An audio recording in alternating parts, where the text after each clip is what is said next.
Okay, it's part one of my new series, Bad Bitches of Perfumery. Let's kick it off with Germaine Cellier, first rock star woman perfumer, creator of Baddest and Fracas, possible queer icon, and also born on this day, March 26th, in 1909.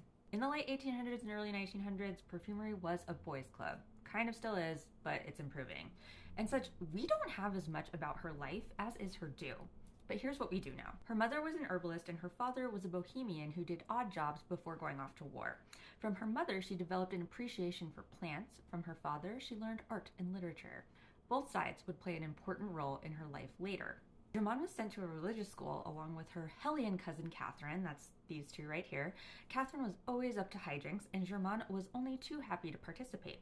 At one point, the nuns performed an exorcism on Catherine, and Catherine begged Germaine to let her know if she saw the devil come out of her. Germaine did not.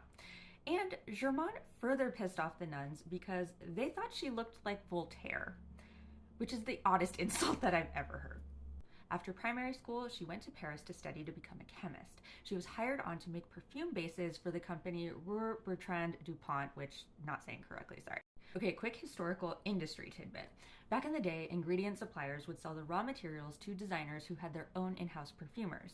But Louis Amick, the head of Bertrand, wanted to change that. He basically flipped the industry on its head by having in-house perfumers that create the perfumes for the designers who then put their names on it.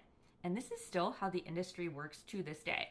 Bertrand Dupont was acquired by Givaudan, which is one of the perfume house giants today. World War II really slowed down Germaine's career. She left her job to be a soap perfumer for Colgate-Palmolive, but lasted all of 3 months before she returned to Bertrand Dupont. Germaine was a loud, brash woman who was strongly opinionated. She regularly called people dickheads. My kind of lady. She viewed perfume making as an art and not necessarily something that could be taught, which was the polar opposite view of her colleague, Jean Carles, whom I've talked about before in my videos on Schiaparelli Shocking and Taboo by Dana.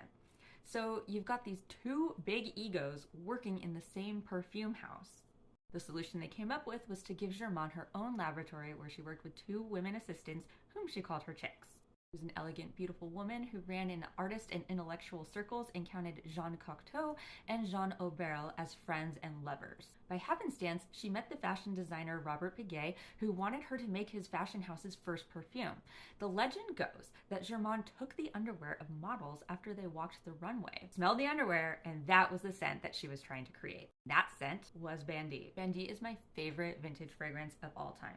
She overdosed it with isobutylquinoline, which gave it a heavy leather accord. Think the smell of a purse after dancing all night and having coffee and cigarettes.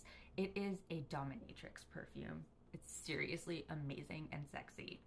Baddest is a strong leather, and Fracas, her other masterpiece, was strong tuberose. She allegedly said that Fracas was for the femmes and Baddest was for the dykes, which, having smelled both, yes. Okay, this is getting really long, so stay tuned for part 2 where we'll continue her story. And if you're in Seattle, sign up for my event, Vintage Smells Club, on April 20th. We're going to be smelling a bunch of Germaine Cellier's perfumes. And you'll also be able to check out my vintage perfume bottle collection.